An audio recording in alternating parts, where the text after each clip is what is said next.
The morning Marcus Hale first saw the woman, she looked like someone carrying an invisible storm. Her clothes were clean but worn, her eyes restless as if her mind couldn't decide whether to keep running or finally collapse.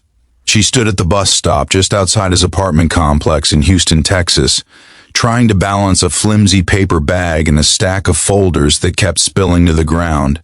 And Marcus, already late for dropping off his 8-year-old son, Jonah, felt something in his chest twist.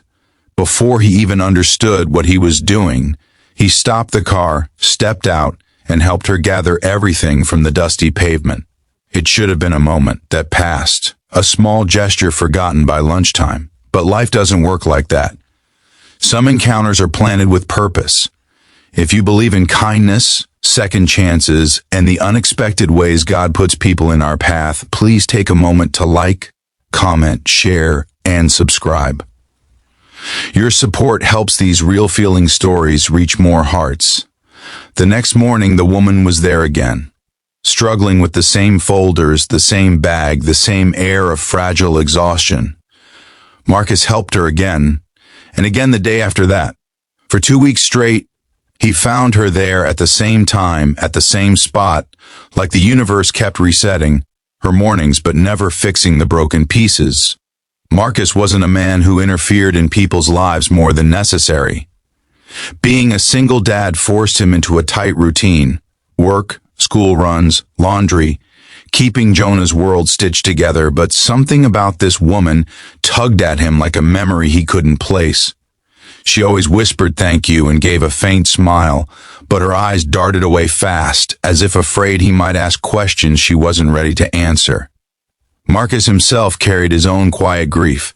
3 years earlier, his wife Caroline had died from complications during a routine surgery, leaving him with a toddler, a hospital bill he fought for months, and a heart that felt permanently fractured. Since then, life was survival, not living. He worked maintenance at a local school, steady, unglamorous, but dependable. Every morning he battled traffic to drop Jonah at school before heading to work. Every night he helped with homework, microwave dinners, folded clothes he never remembered washing, and tried to be everything Jonah needed, even when the loneliness pressed on him like a weight he couldn't shake. Yet each morning the woman at the bus stop became a quiet part of his routine, a small mystery he couldn't ignore. Her hands trembled when she held the folders. She always seemed close to tears. And sometimes she wore the same clothes 2 days in a row, as if she was living out of a suitcase. One Wednesday morning, heavy clouds hovered low over the city, and the air smelled like rain. Marcus pulled up as usual, rolled down the window, and asked if she wanted a ride. She hesitated but eventually nodded. Inside the car, she held her bag tight against her chest, her breathing shallow.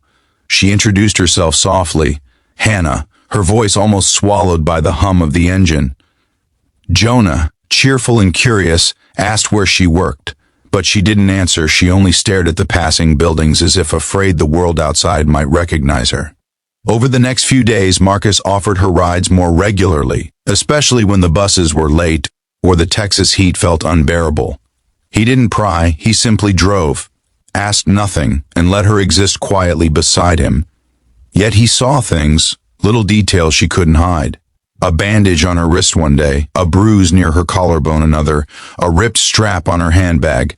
Signs that made Marcus's stomach churn with worry and anger, memories resurfacing of the students he'd seen at the school who came in hiding bruises, and fear behind forced smiles.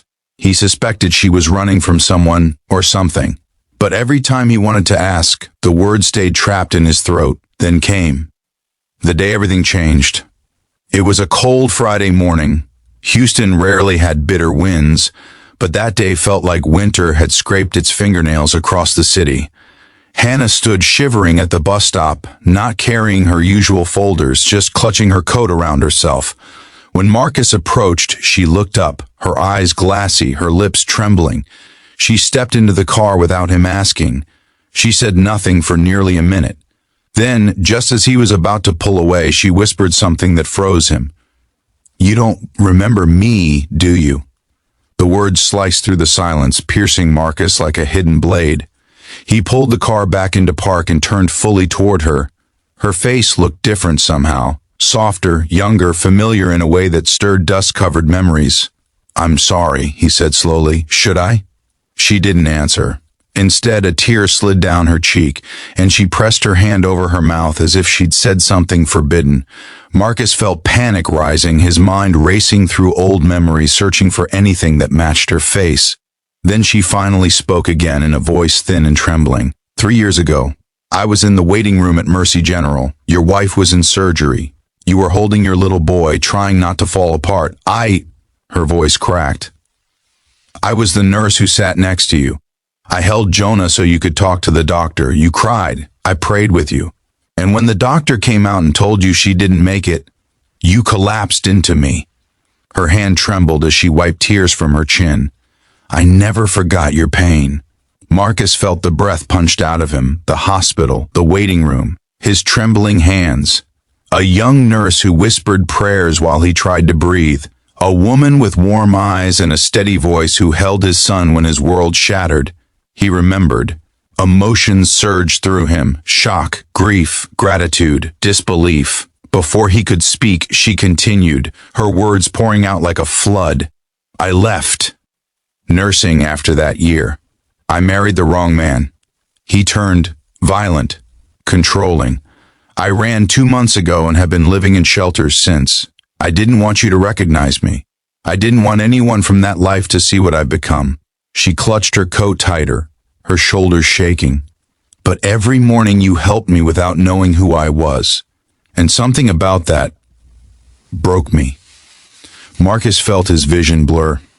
He had spent years trying to forget those months after Caroline's death, the suffocating grief, the countless nights he held Jonah and cried silently, the strangers who showed him small kindnesses in moments he felt completely undone.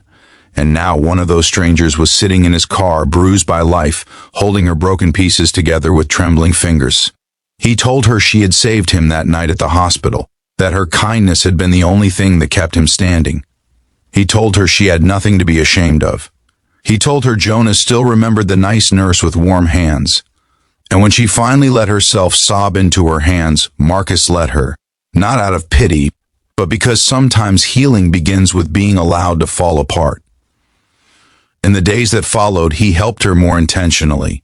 He drove her to shelters he trusted, connected her with a counselor at the school, helped her replace important documents, and made sure she had safe rides to work interviews.